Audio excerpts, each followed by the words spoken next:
So start writing. What does that mean? What if you're a brand new writer and you have no idea how to become an author? Not even the first step of becoming an author. You know, it's funny. I still remember that day. And I thought, no, I'm going to do this. I'm going to try this. I remember in grade 5, we had an assignment where we had to write script and try to make up a story. And there was, I can't remember if there was 3 of us or maybe there was even 5 of us. I don't remember. We were, 10-year-olds. And she sent us to this little corner and we're all grouped together on the floor and we're trying to get ideas. And of course, back then it was princesses. And well, we had weeks that I remember, we only had a couple even sentences, let alone, trying to get 3 to 5 people to agree on one subject was even funny just by itself. But with that said, so, 50 some years later, well, not quite, I'm not that old. Anyways, with it, trying to write and learn how to write, well, I failed. I failed terribly. So, but it didn't stop me. That's my whole point. It didn't stop me. And all I do is every day when I write, I just get better and I learn new ways. You're reading different books and getting ideas. And that was actually what I did in my very first attempt. I went, you know what? I have absolutely no idea how to create even the first chapter. I didn't even know how to create any of the first beginnings. So what did I do? I went and got out of our bookshelf a whole bunch of novels because it was fiction at this time. Nonfiction I thought was easy peasy, going to college, had courses, turned them into books. That was easy for me. But the fiction wasn't easy. So again, went to the bookshelf, grabbed a whole bunch of nonfiction books and some bestsellers, like really high, popular, famous authors like Stephen King and authors that like Dan Brown that I could relate to and know that they're famous and so they must be doing something right. And so went and got their books and looked at everything. I looked at the size of their books. I looked at how many pages are in their book. How is it set up? Like, how does when you open that cover, what is the first thing that you see? What's the next thing you see? And set it up and looked at a whole bunch of books so that I can get an idea of what the norm is. And so then once that was done, then my next step is okay, but how do I start writing that first chapter? How do I make it exciting? Well, I actually took one of those famous books, took their first chapter, and actually literally typed out every single word in the exact order that they had it so that I could figure out just the practice of what they were doing and how they were doing it. And then what I did, and this was actually from something that I took a little course years and years and years ago that I took. And what we did is we then took the information and transported every single word, like just changed every single word, but in the same kind of idea of what their words were. So I created my own story, but in the rhyme and rhythm and structure of their first chapter. And after I did that with the first chapter, actually, weirdly enough, all the other chapters just fell into place. They just kind of happened. Now, with that said, some people say, okay, but do you start from, first word to the end of the words, like just write the whole thing from start to beginning? Well, I'm going to have to tell you, each book is different. Some of my books, I knew the beginning, I knew the end, but I didn't know the middle. So started the beginning, finished the ending, and then I created the middle. And then the funny thing was, in book 1, so Journey of a Soul, what I had to do was I wrote the book. I wrote the entire book, finished it, went to go to see about publishing it, and then went, oh my goodness, I am 30,000 words short. I, at the time, had no idea that there was specific word count for certain things. And novels are 80,000 plus, usually not more than 100,000. So I went, okay, well, let's go for the easy. Let's get me to at least 81,000. That was another 30,000 words that I had to come up with. Well, I had to decide where in this book, from beginning to end, where am I going to put 30,000 more words? You have to remember there's about 250 words per page. So that's a lot of pages that I had to add into this book. Well, it's amazing what you come up with. So what I'm going to show you is a little bit more of actually how I write. So let's get right into one of my novels. And I'm going to take you, I'm just sharing the page. I'm going to take you into how I store it. So we're going to get into here. And if you come down, I have novels. All right. So my different books. So I have 8 books coming. The first 4 are actually written. Book 5 here is, it's written. I am about to send it off to the editor. I have all my beta readers that have read it, and I will be sending it off to the editor very shortly so that then I can publish it. Now we're going to get into book 6, Knowledge of a Soul. So here what I have then is some of the information that I've been storing. And don't forget, if you've watched already the video on how I store my information, I do have it in a real book format, even though it's all, little scribbles from myself. I'm just writing with my pen or stickies and ideas and all that kind of stuff. That's there too. But then I do have it here also.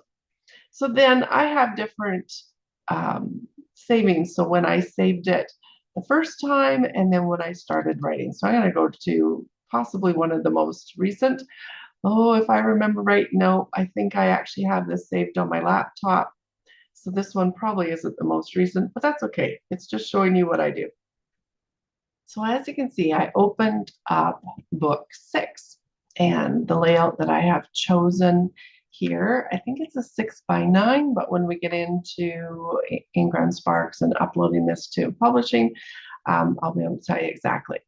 So I've decided to create these pages, and what I really do is I copy from the whole book from book 5 so that most of the layout is there, and then I take away what I don't want and then change. So in red, you'll see what I have to change. And then when I go into this, I can, now that I have my doctor, I can update the information.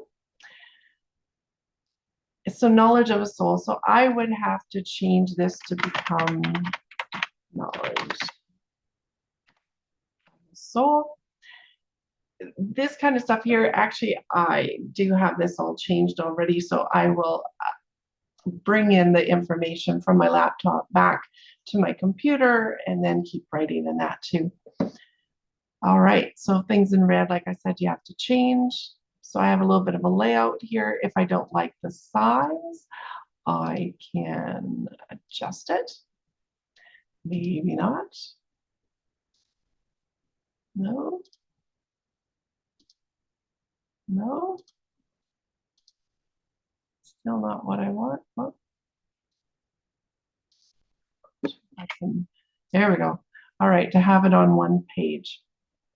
And then if you want to save it, all right. Now, this is something that I have chosen to do because actually my aunt asked, is she said, can you put in a cast of characters? So what that means is that I don't do it for the book that I'm writing. I do it for my past books. So these are characters that have been in the last, 4 or 5 books. And now that I'm writing 6, the new characters that come into book 6 won't be here, but all my past characters are. So this gives the reader a reminder of your characters, because if you think about it, like between book 5 and book 6, well, actually, right now, between book 4 and book 5, there's been a year gap in there since I, published book 4 and now about to publish book 5.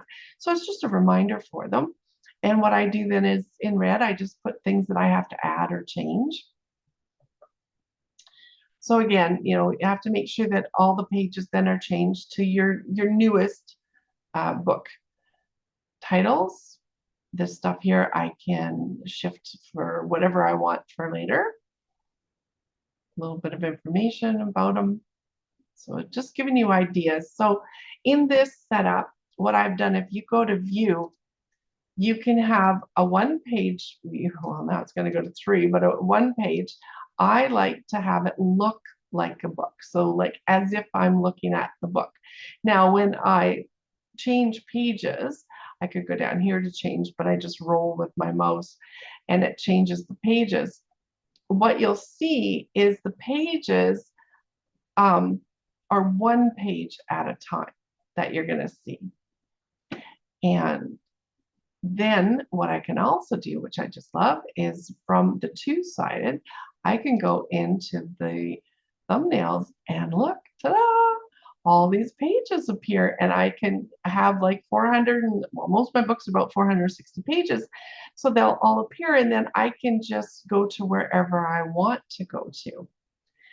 The other thing about this here too is that books start on an odd number. So when you open a book, it's the right side that you're going to be seeing. And these are the Roman numerals for the information before the prologue or the chapters. So then once you see here, then I change into number 1. And number 1 will also, as you open, going to be on the right side of the page. Chapter 1 is also too going to be on, as you open. And then you can decide where you want your chapters after that. Now, I also put in tidbits of information and some of the stuff that I have at the end of the book. So my chapters will go between here and here. And a whole bunch of this is just information that I want to make sure that I add into the book. And not just do I have my notebook and all my tips, but then I also have this part here too.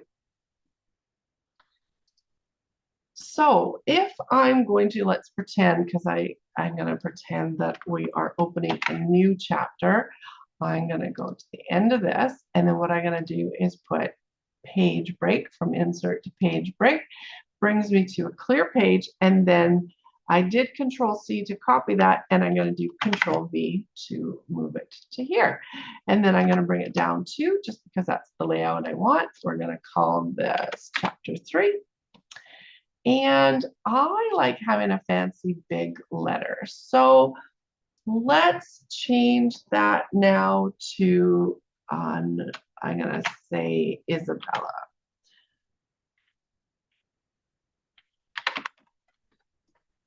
So if I only want those first ones done, I'm going to highlight then, go to home. I'm going to highlight the ones that I don't want. I'm going to go to my font. And I'm going to change it to Times Roman, but it is actually size 11. So there we go. Now I can get rid of this and delete it.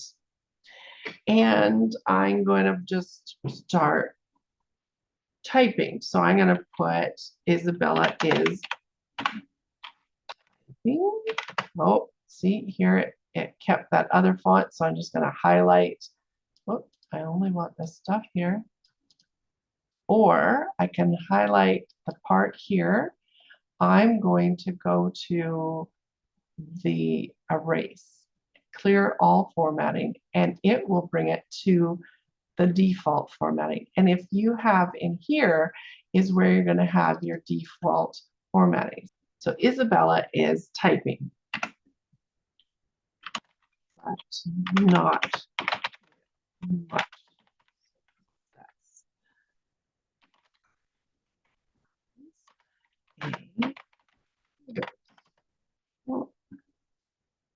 Yes, of course, I don't think about my spelling. I do change it, of course, but I don't make my spelling control me. or my word sentence or my punctuation or anything. All I'm trying to do is get the idea on the paper. So Isabella is typing, but not with much success. She has a writer's block. Wow. 1, 2, 2. Now it's highlighted here, knowing that I need. And then grammar is not correct, so it's going to kind of do some for me, but we're going to show you Grammarly in a moment too. Now, if I have her thinking, I can put, man,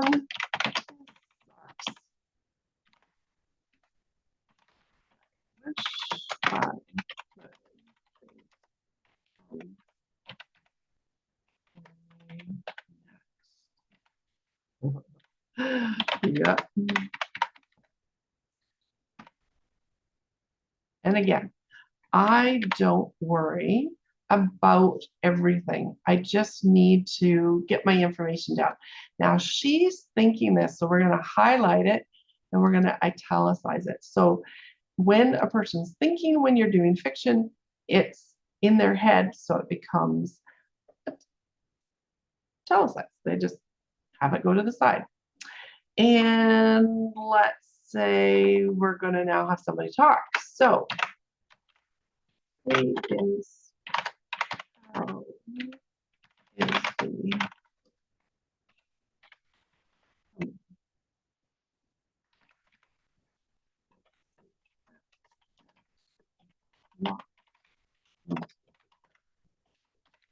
room. All right.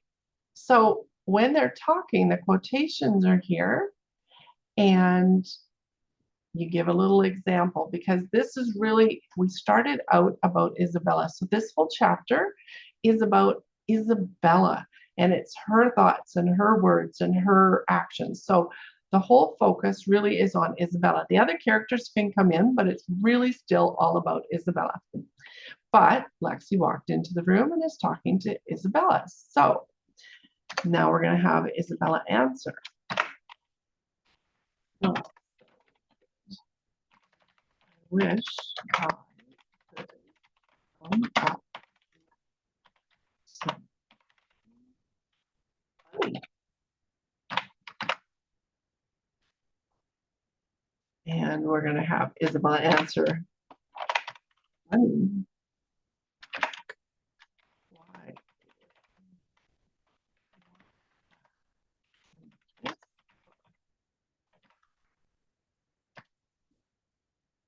And then we could have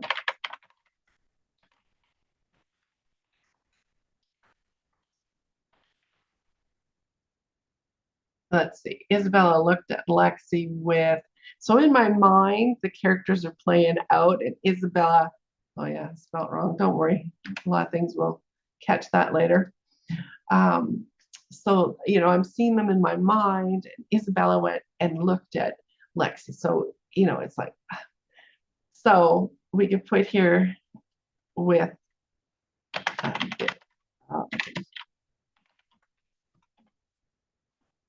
discuss. I don't know if that's even right, but let's go highlight. So maybe discuss isn't quite the word that I want. So let's go over to review. We want the thesaurus. And I want another word than discuss. Discourse, chat, examine, consider, debate. See, discuss. I didn't even spell it right. So let's say this. And now let's check out that word. Still not quite the word that I want. And anger.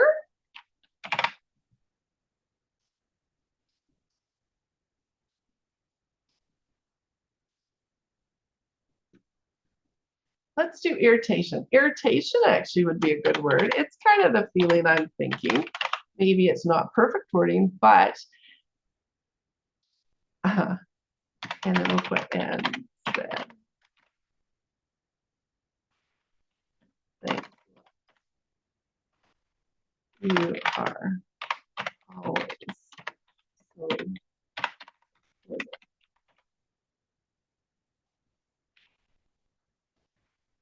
And now that I said it, I can put said with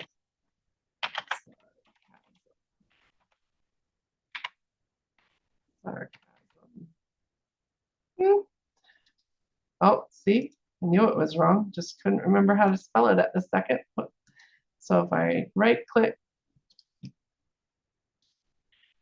So again, trying to show you spelling, typing, all that kind of stuff. You guys, that isn't the most important part. It's getting the ideas down. And the idea, I don't even know what I'm writing. Of course, this isn't what's going in my book, but because this is how I'm doing is writing to you as an author, showing you guys, it's as if me and you are writing. And so as I keep going, I have, like information. So you have to fill in the blanks of it. You have people talking. Not always do you have to put who is talking. Every once in a while you do though, because if you have it going, somebody might forget who's who talking. So every once in a while you want to bring in either an action or, like how they're responding. So bring in emotion also to your writing. So again, information that I have in there. All right, so let's pretend now that I want it checked and getting into how that I write. As I write, I send it through Grammarly. And so I have a steps of how I write. And now that Grammarly is here, this is Grammarly.com. You can purchase, I do a year's membership, and then I can use their app and it will tell me what they think that maybe I should change. So I can replace that sentence with their sentence. It tells me for punctuation if I need something. Let's see. So again, punctuation. Here, it just doesn't like the straight and the curly. If I've spelled the word wrong. And as you go through, you can see that it will adjust things for you. So you just click on it. You can make a decision. Doesn't mean that you have to follow it, but it tells you some of the things that maybe you've done wrong. So I send it through Grammarly. And then what I do is I actually read it out loud to my husband. So I go kind of chapter by chapter, and sometimes it's a couple chapters a night, but I do it usually 1 or 2 chapters to keep it quick and sweet for him. And that way then he can hear it, or he hears it and he can adjust the story to what he's hearing, and I hear it. And actually a lot of times what I say out loud and what I've written don't make total sense. So then I can shift it to also to be more like what I want it to say, and especially for it to hear, like listen right. So then once I have myself, write it Grammarly, read it out loud to my husband, again, probably Grammarly, then I send it to my mom, and she reads it and gives me feedback. She catches spelling mistakes or things that she thinks is wrong. She also, though, tells me if she doesn't understand something, explain something better, or she didn't like something.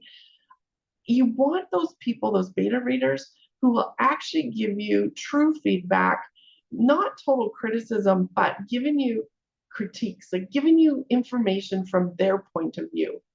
So after my mom, then I have my aunt read it out loud to my grandmother. And then they give me feedback. They tell me what they have found or what makes sense, what I need to explain more on because they didn't understand it, whatever. And then what I do is I send it to a girlfriend who knows the topic matter actually that I'm writing about. So then she'll give me feedback, but she gives me from another point of view.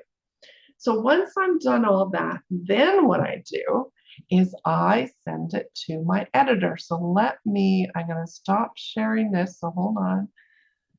I'm going to stop sharing this.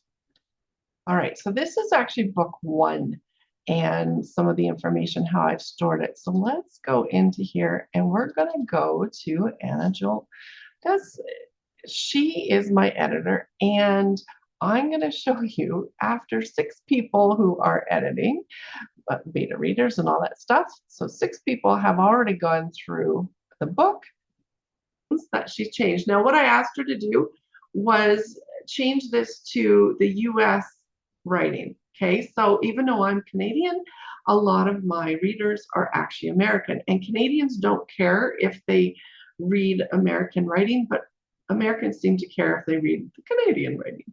So I changed the version to the US. So Anna will ship that for me. So this is Anna and what she has adapted for me. So her information, so my information's here, what I sent her, and her information is going to be on this side. Now you have to see that everything in red, things that she has changed. So you got to remember this book has been edited already 6 times. So here goes my first chapters. Okay, so I'm going to go quickly so you can kind of just see reds.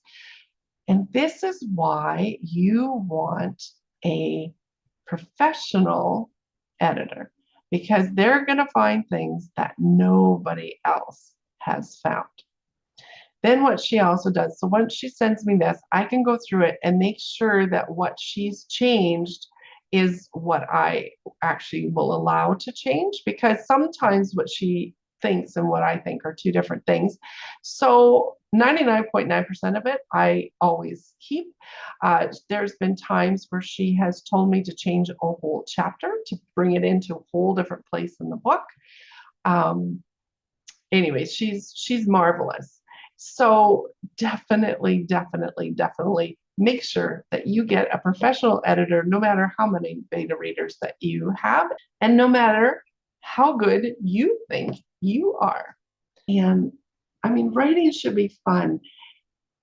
And our job as the author is to come up with the idea and then put the information out there.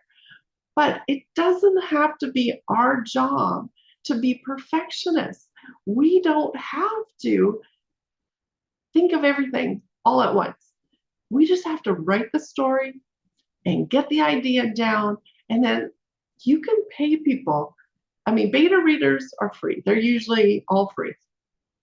But there are all kinds of editors who will do, copywriting and the copy part, the layout part, the grammar, the punctuation, like all that kind of stuff, sentence structure, and making sure if you've written in first person or third person or whatever that you have done, making sure that each chapter is focused on one of your characters speaking, so that you're not jumping between characters in each chapter. So one thought in that chapter and finish that thought out, and the next chapter.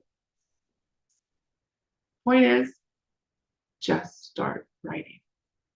Enjoy it, guys.